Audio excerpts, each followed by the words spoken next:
the Clarence Valley Fibromyalgia Support Group. I'd like to welcome you all here today for our seminar on earthing, and thank you all for coming.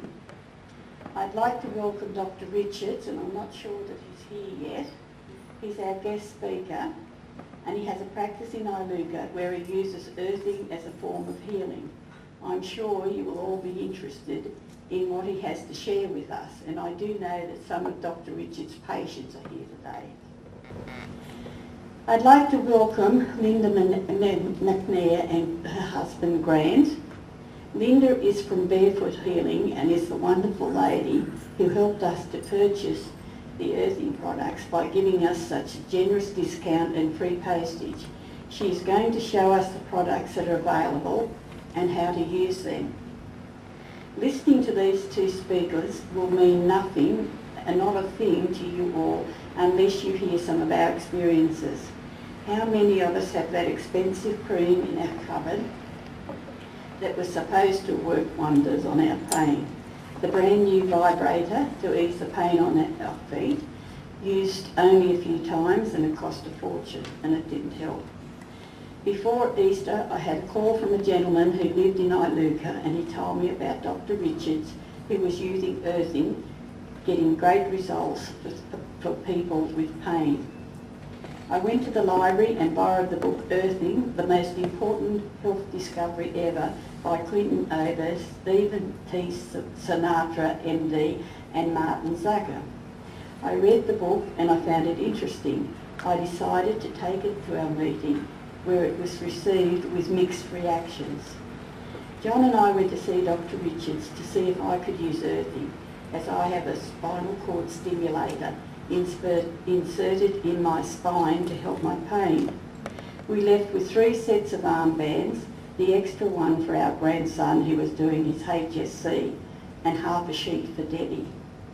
Debbie is a young girl who has fibromyalgia, along with other serious problems. When we first met Deb, she was huddled together, her hands in mittens, her feet in thick socks, and her face showed the strain of pain.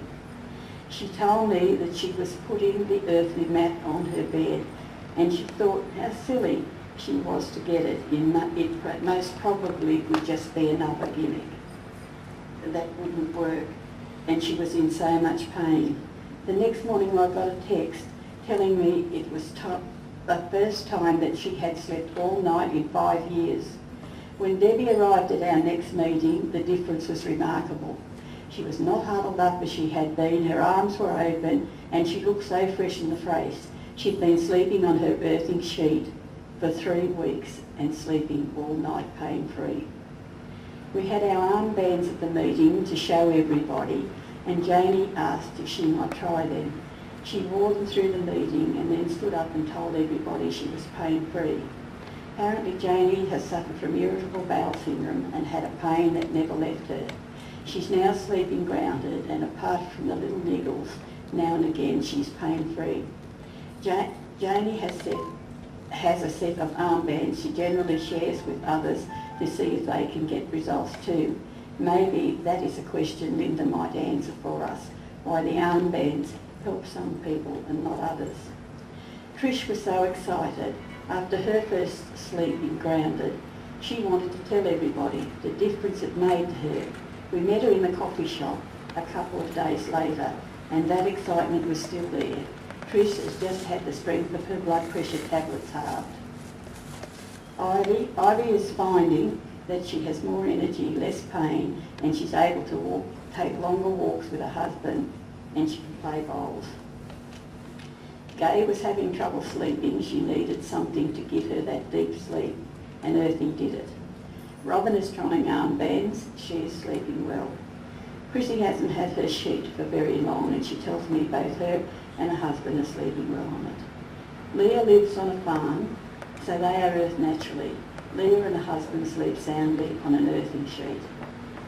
John, we have a half barrel on our veranda. It's full of earth and plants, and while trying to put bricks under it, it fell on his hands. The metal rim around the bottom would have cut his fingers off if the rings hadn't been there to save his fingers.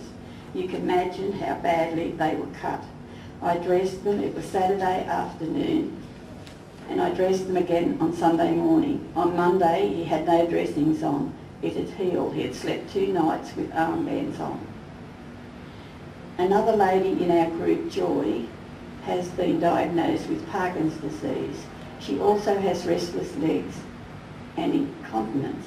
Fibromyalgia magnifies our pain, shows she was a very sick lady. She purchased a fitted sheet but was unable to use it because of the incontinence.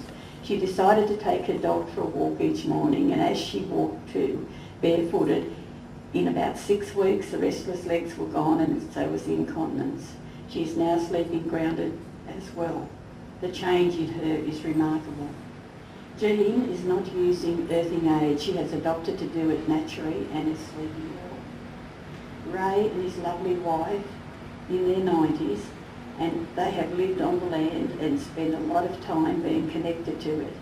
Ray has a lot of trouble with his feet and he is using the earth to keep his problem in control. Ray is very interesting to listen to. He believes so strongly in the power of the earth's healing. Alan, my brother, he doesn't have fibromyalgia.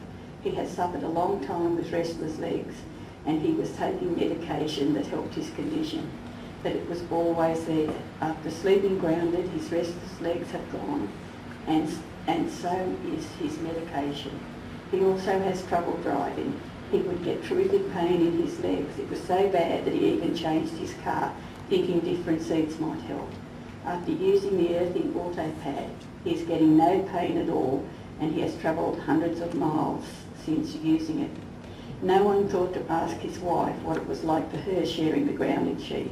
She surprised us by telling us she's not only sleeping better, she was not getting any hot flushes anymore.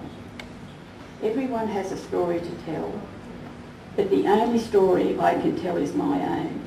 It is the reason it is making me so excited and positive about earthing. It is a reason I want you all to know about it, so that you too can get pain relief. We are getting. 12 of us can't be wrong. I have a lot of people using it outside a group. No negative feedback. They are all calling me the Earthing Queen. As you listen to my story, bear in mind one of the causes of fibromyalgia is stress. And I apologise if some of you have heard my story before, but I only have one story to tell, and this is it. In late July in 2005, I received a phone call from the genetics department at the Coffs Harbour Hospital. My cousin Ron had given them my name and number, asking them to contact me to fill in our family history, as he had breast cancer again. I rang Ronnie to find out what was happening with him. Ron and I had both had cancer in 1994. Ron had since survived prostate cancer, while I had had major surgery on my esophagus. So health-wise, we seemed to have a lot of things happening at the same time. As I was hanging up, I told him I had a doctor's appointment in an hour for another problem, so I'd get the doctor to check me while I was there. You guessed it, he found a lump. I still wasn't worried. I had breast reconstruction in 1997 and I thought it was most likely scar tissue. From that, I made my appointment to have my ultrasound, telling my family I was just going for a routine check, which in my mind I thought it was. When they did find a lump and wanted to call someone, John was at the dentist, so they had to call my daughters, both school teachers and both on school holidays. I sure got into trouble for not telling anyone what was happening, and here I was trying not to cause them all unnecessary worry. On the 26th of July, I had a grade 3 cancer removed from my left breast at the Coffs Harbour Hospital. Pathology tests showed that there was another tumour there. I was called back to Coffs Harbour for a discussion on what to do next. If I had my breast off, I would have to have the other one off because I couldn't wear a bra, so I couldn't wear a prosthesis. I had not worn a bra since my first cancer in 1994 because of pain around my ribs. I couldn't stand any pressure there, and at the time they thought it was radiation burns. I now know it was fibromyalgia. They made an appointment in Sydney for me to see a doctor that would do breast reconstruction. They wanted me to see him before they did more surgery. The only appointment they could get for me was early the next morning, so that they told me I wouldn't be able to fly as I wouldn't make it in time. So John and I rushed home, packed a bag, took off to Sydney with an outdated map, no tags or whatever we needed to cross the bridge, and it was a very stressful time. It was not a week since I'd had surgery and I was still having dressings done by the community nurses, so we had to rush back, and I was called up 3 times after that for breast reconstruction, and each time it was just too much pain to have surgery and I had to cancel. Dr. Ross got sick, so I didn't have my surgery till the 30th of August. I had a grade 2 cancer in my left breast, and when they put the right breast under pathology, I had a grade 2 there too. I had my surgery at 1 p.m, and the very next morning I was told I could go home. I couldn't even sit up, let alone go to the bathroom on my own. I am allergic to morphine, but when I'm facing major surgery and they need for me to have it, I go along with it. But it makes me very sick, and when they remove it, I always suffer extra pain, no matter whatever drug they try. So there was no way I could have gone home. The sister intervened, she made the decision, I stayed. At that point all nursing stopped, no stockings put on, no help to the bathroom. I thank God for John and my family, because without them I don't know how I would have made it. The second morning, once again, I was told I could go home. The sister once again said I should stay, but before I could make the decision and ask John if he thought we could cope, I was put in a wheelchair, wheeled to the departure lounge to await my lift home. It was the longest, most awful trip I have ever made. I had a draining inside, which was there for weeks. The community nurses visited me each day to change my drains, but some of them didn't know how. I was in Dr. Ross's room and the nurse was changing my drains, and he told the nurse they would have to teach Grafton nurses how to do it, so I guess Grafton nurses were thrown in the deep end too. After some healing, I started chemotherapy. I was having my first treatment in the chair opposite Ronnie, who was having his last treatment. I remember one morning, about a week into my chemo, sitting on the side of my bed and thinking to myself, what is happening to me? I'd had surgery, a trip to Sydney, both my breasts off, an unbelievable, horrible experience, a painful trip home and nurses coming every day, and I'd started chemo. I had done all that they'd told me without much thought, just following their instructions, and here I was, taking a deep breath and wondering what the hell was happening to me. The chemo made me sick, and I remember trying to keep my hair, then standing in front of the mirror and pulling it out by the handful and putting it in a dish. I didn't wear a wig or a hat, and I could forget I didn't have my hair till I saw my reflection of myself in a mirror or a shop front, or I walked into a cold air conditioned shop. Every time they gave me an injection to multiply my white cells, I would feel like I had a rubber tube being pulled tight around my chest, and I'd be taken to hospital thinking I was having a heart attack. The chemo ended, the hair grew back, but the pain didn't leave. For 3.5 years I suffered severe chest pain that went through to my spine and my back. My elbows and shoulders became very sore, but the pain in my long bones in my arms and legs, they would be very cold, while the outside skin would be very hot and sting like someone is giving you a Chinese burn. Some night I was in such pain I couldn't even stand a sheet to touch me. Until I got my bed, I spent many a night sitting in a lounge chair. The soles of my feet burn, the tops of my feet sting, and my heels felt like they had been cut with razor blades. And when I get out of bed, my feet are so sore, my legs so weak, I'm afraid I might fall. The pain in my face, my eye sockets and cheekbones, and my jawbones throb. My ribs are unbearable to touch. I've had trouble with water splashing on me, and I'm very sensitive to the slightest breeze and strong sunlight. A change in weather can increase my pain. I was so frightened I didn't know what was happening to me. Dr. Ross referred me to Professor Cousins at the Royal North Shore Pain Clinic. He inserted a spinal cord stimulator in my spine. Without it, I wouldn't walk as well as I do now. I also had a month at the pain clinic learning to manage my pain. Professor Cousins prescribed Lyrica for me. I have a very poor tolerance for pain relief drugs, so when I got very violent dreams, I was too frightened to take them in case I hurt somebody. I went from doctor to doctor, specialist to specialist. I would be told there was just some people we can't help, and unfortunately I was one of them. I had all of these things going on in my body and they didn't know what to do about it. I was desperate and frightened. I couldn't sleep. I couldn't cross the road on my own. I'd lost the art of judging distance between me and oncoming cars. I got lost in the ladies' toilet in Coffs Harbour. It may seem funny now, but at the time I was terrified. I experienced real panic. I put all these silly things down to just neuropathic pain that I was in. I had assistance to buy a special hospital-style bed with a latex mattress. I lay on my back with pillows under each arm and try to ease the pain in my chest. I moved my bed to relieve the pain in different spots. If I got too far back, it caused me to cough, and if I went forward, it hurt my neck and shoulders. I can't have pressure on my lower spine or it hurts my lower legs and feet.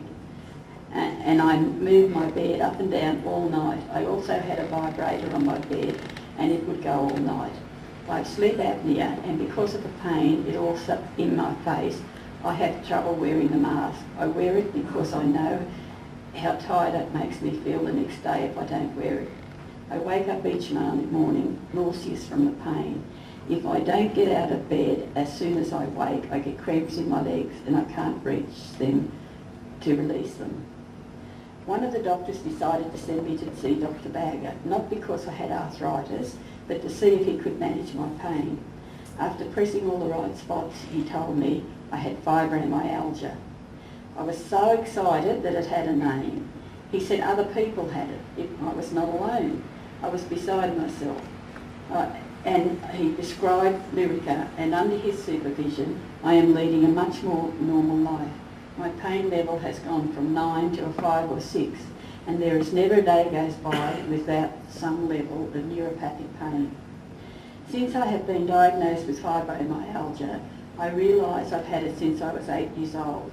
I've had a few traumatic things happen in my life, and each time the fibro became worse. This traumatic experience I had with my breast cancer and not knowing what was happening to me and being told no one could help me, it is what brought my fibromyalgia to the stage that I'm at. People with fibromyalgia lack the deep restorative sleep called non-rapid eye movement. In short, it doesn't do what sleep's supposed to do: restore your body from its day's labour and rejuvenate you and mend the little nicks and tears in your system from the day before. This means your bad sleep doesn't lessen any of your muscle pain, nor do anything to ease your constant feeling of fatigue. That's why we wake up in the morning not feeling fully rested. Some people wake in the morning with muscle aches as if they've been working out all night. I have been using earthing since Easter. The difference in me is remarkable. I now sleep soundly, get that deep restorative sleep, and when I get up through the night, I still have severe pain.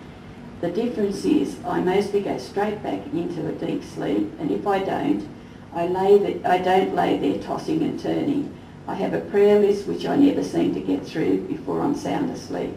I hope God doesn't mind the thought to be continued. I don't need to use the vibrator on my bed anymore. I don't need to move my bed through the night.